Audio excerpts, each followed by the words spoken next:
I don't know about you, but 2025 so far has been quite the wild ride. From failed acquisitions to staff turnover to trouble with clients to personal injury, it's been one kick in the gut after another. But hey, sometimes that's just the life of an entrepreneur. And obviously you can see I have a smile on my face right now because as difficult and challenging as it's been, I wouldn't trade any of it for the world. I've learned so much so far this year, and I really am optimistic about a lot of the things that we are working on in spite of the challenges that we faced. So as I sit here on Global Running Day, June 4th, filming this video, if you haven't gone out to get your run in today, make sure you go ahead and do that. I'm hoping to, we'll see. But anyway, we're gonna talk about kind of where my year up until the end of April has kind of been going on. What's been happening in the life of myself, an accounting firm owner, as well as, a real estate investor and just in my personal life too, right? Like we go through these things and it's easy to realize, get focused on the business, but so much about the success that we have as business owners are also the things that we have going on outside of our life. And so this is really one of the first videos in a new series that I'm going to be doing that kind of goes through what is it like being a business owner, being an investor, and giving you all a peek behind the curtain about what my life is like. And you're going to get not the traditional, Instagram, TikTok, Facebook, like, hey, here's all the good stuff that happens. We're going to talk about some of the not great stuff that's been going on that, you can probably relate to in your business. And, let us know down in the comments below, like, how's your 2025 been going? Like, has it been fantastic and you're absolutely crushing it? That would be awesome. We'd love to hear that motivation. But if you've got struggles and issues that you've been experiencing, let us know because you're not alone, because you're going to hear what I've had going on so far this year myself. To start though, we're going to dip a little bit into the end of 2024. So right at the end of 2024, there was another accounting firm that I had submitted an offer on, and they had selected a different buyer. And right before Christmas, that buyer's financing ultimately ended up falling through. And I got a call that said, hey, are you still interested in doing this? And if you are, do you think you can get the business closed by the middle of February? So literally, I think it's like the week of Christmas. I feel like I even remember being on a call at like Christmas Eve at like 7 o'clock at night with one of the bankers or something like that, being like, hey, I've got this deal that I'm going to be putting under LOI. They want to be able to move quickly and be able to close before tax season. Is this something that you're going to be able to do by the middle of February? And I had two different banks tell me that they thought they were going to be able to get this deal done. So we go ahead and we start plowing forward, working on trying to get the deal done, right? So I've done a number of SBA loans at this point, gone through the process a couple of times. So I've kind of got like a folder pre-made on my computer that has, all the documents that I know that the SBA lenders are going to be asking for, so that as soon as I get access to their secure document upload portal, I can start sending them all of those documents, right? So we get everything uploaded to the bank, and they go ahead and they start their reviews, and we get through underwriting with, green lights, right? The business is solid, great cash flow, all of that sort of stuff. And then fast forward a little bit into January, and at this point, I am actually attending the JobTread Connect conference, which, if you're anybody in the construction and trades industry, I get no affiliate revenue for telling you guys this, but like legit, JobTread is one of the best software platforms, potentially the best software platform I've ever used in my professional career. And I've implemented a number of ERP systems and seen a lot of software. The way that they have built it, their customer support, the community that they have developed is absolutely top-notch, the best. And the JobTread Connect conference that I went to down in Texas in mid-January was even one of the best conferences that I've ever attended. And I've been attending a lot of conferences going as far back as high school. One of the downsides of the experience when I was in Texas was when I got the word from not one, but both banks that the credit teams did not like they were not going to be moving forward with the deal. So that was a total bummer. Plan was that we were going to put things on pause at that point and pick things back up at the end of tax season. So at this point, I reached out to folks trying to say like, hey, who has a lender? Here's the situation, what's going on. Some of the feedback that I got from lenders or from the two lenders was basically, my firm's a little on the smaller side right now. And back when I bought the business, we had month 6 and month 9, we had two events kind of happen in our business that effectively resulted in a 30% drop in revenue from those two events at month 6 and month 9.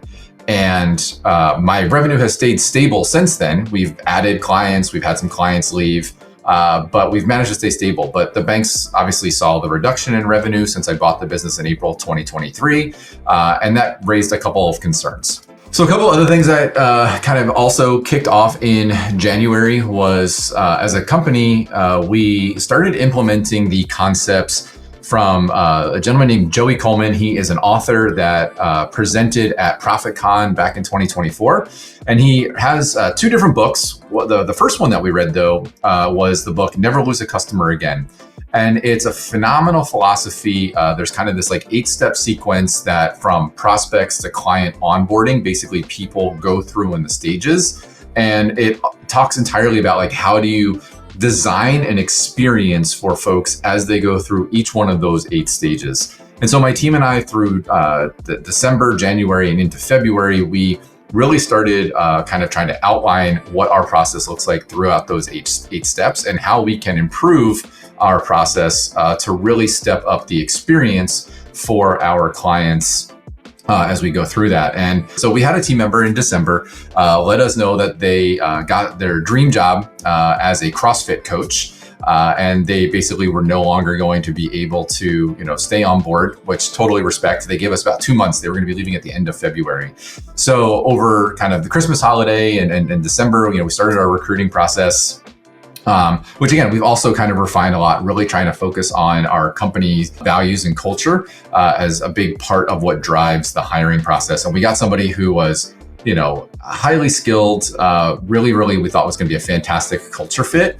We got that person onboarded, and after a week, they said that they were going to go in a different direction. And so that ended up being not only a major disappointment, but we also had the experience of losing a couple clients right at that exact same time. And so it was like, hey, maybe we dodged the bullet because we can kind of absorb the workload with the team that we are going to have remaining. And so that was another transition that kind of hit right at that, coming off the failed acquisition and then kind of having those pieces kind of stack on top of each other, the new team member leaving, and then on top of that, some clients leaving. Just again, a wonderful way. Please note the heavy sarcasm there to start the year. As I kind of alluded to, from coming off the JobTread conference, we ended up having a client that we onboarded in March. We actually had a number of folks that we met at JobTread Connect that really started to come through and express some interest in wanting to work with us. And so, after a couple of weeks of kind of having put the pause on, hey, are we actually going to, hire to refill this position? We started interviewing yet again. And so we did, start that process, and we did ultimately end up having somebody, one of the folks that went through that process that we ultimately decided not to hire, very strongly, expressed that, hey, when you have an opportunity available, I want to come work for you guys. Coming off of all the work that we've done with implementing EOS in the business, Never Lose a Customer Again, there's just so much around the culture reinforcement. It's just that acknowledgement of okay, there are some things that we are doing well. So like I said, you get that little bit of a bump, in your excitement. But ultimately, again, through that process, the person that we decided to hire ended up just not working out. Again, need to reflect a little bit more on our hiring process, but we had to let that person go after a couple of weeks. Around that same time that we started the process of hiring this person, one of my team leads let me know that she was going to be leaving at the end of May. So we're in the March at this point. So I've got 2 months to kind of backfill that role. So we then, as we're making an offer to this new person, we also open up a requisition to start hiring for a replacement team lead. And through the hiring process, we came down to 2 really fantastic candidates, but very different profiles between these 2 candidates. They came on board, things were going great for 2 weeks. until they stopped showing up to work and mailed their computer back to me. So still no idea like what ultimately ended up happening there. But we picked the phone up and called the other person and said, "Hey, crazy story. Do you still want to come work for us?" Apparently, we've got some, even though we work remote, I don't know if we got bad breath or body odor or whatever it is, but something's just not been going well with the hiring process. So in our we do bi-weekly level 10 meetings, not weekly level 10 meetings as part of our EOS process. And we've really reflected on okay, what is going on in our hiring process? And so we did extend an offer to, yet another new team lead. And where this is coming in is both of these individuals were coming from positions where they had full-time 40-hour-a-week roles. And the bulk of my team basically is all part-time. And so with the person that left in February, they were working, about 10, 15 hours a week. And then the person my team lead who was leaving was working 25 to 30 hours a week. And so basically we said all right, for right now, coming on board, we're just going to have the team lead, since you guys are looking to get to 30, 40 hours a week, there's definitely that work available. So let's, instead of creating even more turmoil and trying to have two brand new people that we're trying to hire at the same time, we're just going to stick with hiring one person and kind of have that go through. So, I've kind of jumped ahead a little bit because ultimately this second team lead that we hired started the same exact week that the team lead that was leaving was going to be leaving. And originally the plan was to have multiple weeks so that we could cross-train and hand off client relationships and the like. So a very interesting experience to go through over the first 4 months of the year with just people coming in and out and through the interview process. But again, the team lead that we ultimately hired, and we jokingly say hey, you're on 3 weeks now. Is everything, glad you came back. How's it going? He's planning to stick around because obviously we've had a little bit of very short time turnover right now. But after we had our conversation and we talked to her after, not giving her the offer the first time through, she was also expressed, just like we had, the person for when we were hiring the senior accounting specialist role, was I really like the culture. I like the team, like what you guys are building, your approach to how you're doing things. And we have growth initiatives, and we'll talk about the growth initiatives that we're kind of been working on. But all this staffing turnover has honestly just put a major pause on any growth initiatives, because we just need to make sure we can support our existing clients, right? We've got a whole new team of people. They got to learn how we do things, why we do things, learn our way of doing things, and support our existing clients before we can try to put anything new on top of that, right? So trying to really just focus on blocking and tackling right now with the team that we've got, so that we can shore everything up, because they say never let a good crisis go to waste, right? And so this has helped us learn, we've got some holes in our onboarding process, right? In our interview process that we thought was pretty good.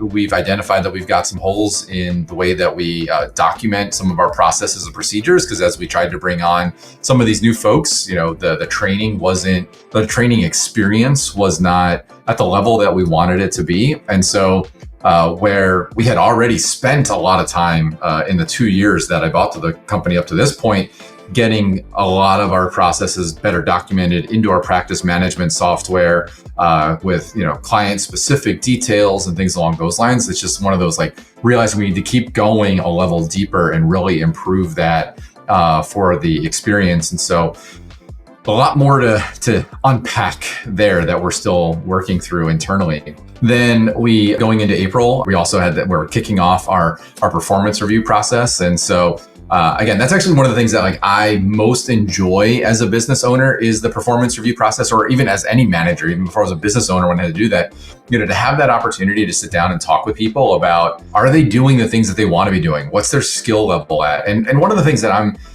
very passionate about in terms of all that is wanting these conversations to not be surprises, right? And so we have a biannual performance review process. So we do a mid-year check-in in October, and then our full year review for any sort of pay increases and what have you are done in April. And so the idea, right, is that like, okay, like, hey, we've talked about what you want to be doing for the upcoming year. We get to October. How are you doing? Are you on pace for that? And that sort of a thing. And then, kind of needing to come full circle and say, hey, did we accomplish everything? Also happened in April is I went to the Wharton ETA conference. So that was a really awesome experience. So again, I live in Southern New Jersey. So Wharton at the University of Pennsylvania is kind of right in my backyard here. There's a number of ETA conferences at universities across the country. Some of the big ones are MIT and Chicago and Stanford and Harvard.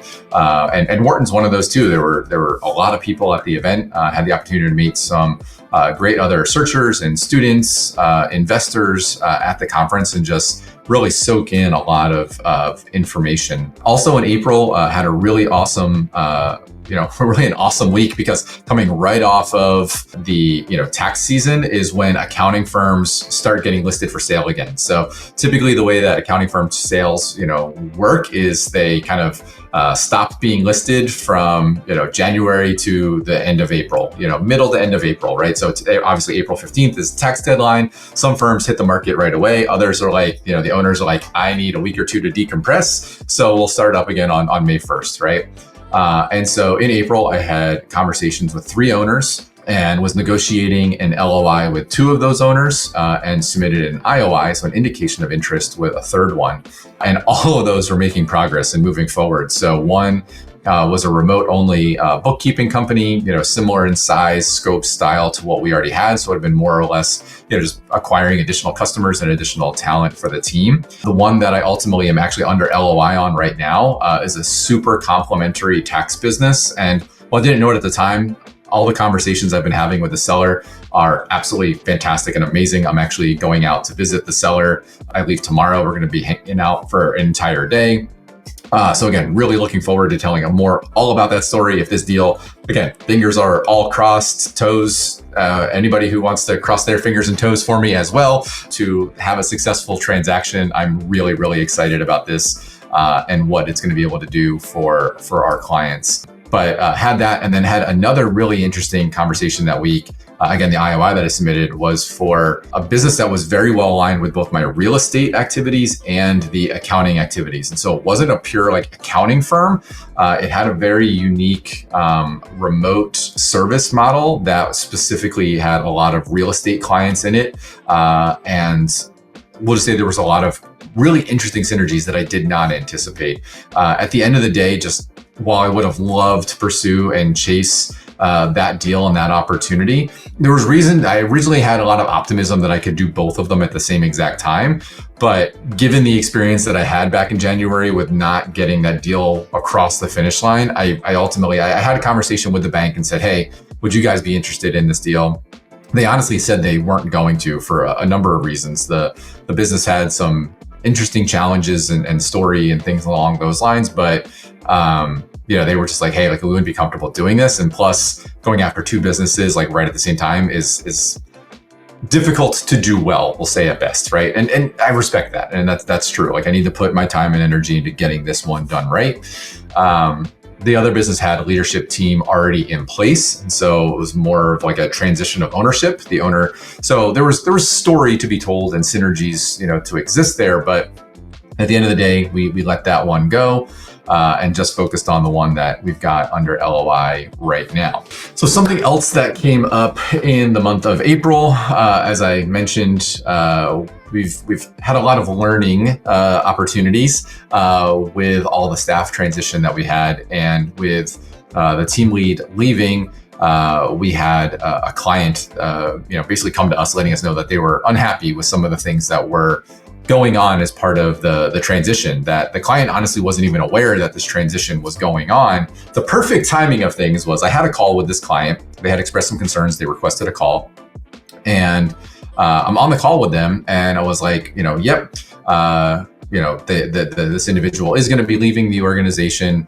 That's not the reasons why some of the things got dropped. That's some other components and other pieces of things and the issues as to why that happened. But like I said, we're really trying to focus on all of these learnings that we've had through these experiences the last 4 months. We've got them all kind of, pulled together, and it's all right, we need to reinforce these areas in the business before we kind of unlock the next stage of growth, which as part of our process of implementing Joey Coleman's Never Lose a Customer Again, and the work that we had started back in the beginning of the year, and how we've evolved our onboarding process for the clients that we have onboarded during Q1, we're going to be launching a new product called our Financial Health Check, which is something that we do for all of our brand new clients now. And it's a great review process that we've basically always done internally, but it allows our clients to kind of understand, like, hey, coming in, like, here's the status of where things are, right? Whether they've been doing it themselves, doing their, having a family member do it, if they even had a third-party bookkeeper or anything along those lines, right? Like, hey, here's our assessment of where you're at and what things need to be done in order to kind of move forward. So the goal is to maybe start talking about it a little bit more in the month of June. And hopefully, again, we're going to kind of see how everything goes with our team lead kind of getting onboarded and getting settled in, that we can actually start offering those things, towards the back half of July. So hopefully, like I said, that's the new kind of current plan. If we reach a level of stability, is being able to kind of go back to figuring out the growth aspect there, which will also line up crazy timeline wise. If the acquisition that I'm under contract on right now goes forward, the plan is to close that also at the end of July. So the next 2 months are a lot of hurry up and wait, it feels like, for what's going to be in the back half of the year, a really crazy, awesome opportunity, both in terms of integrating with the new firm. If, like I said, fingers crossed, everything goes well there. I'm going to speak with positive intentions, right? So when that happens, we're going to be doing that. And also the, this new financial health check product that we're going to be rolling out to market, and seeing what kind of, again, some of the folks that we've given an early look at to it have all spoken very highly of it. But as we say, people need to vote with their wallets, not with their words. So that's the stage that we're at, and we're going to see where things go. If this was at all interesting and helpful to you, would certainly love some additional feedback. But again, on this channel, I am passionate about helping business owners achieve their personal and professional goals through intentional financial planning, and also starting to make more of this, day in the life of what is it like to be an investor, a business owner, and really get that, like I said, raw behind the scenes. This year to date has been a little rough, and I'm trying to be very positive and optimistic, and I've got some great support. But it's not always sunshine and roses. I hope you all have a great rest of your day, and look forward to seeing you in one of these other videos.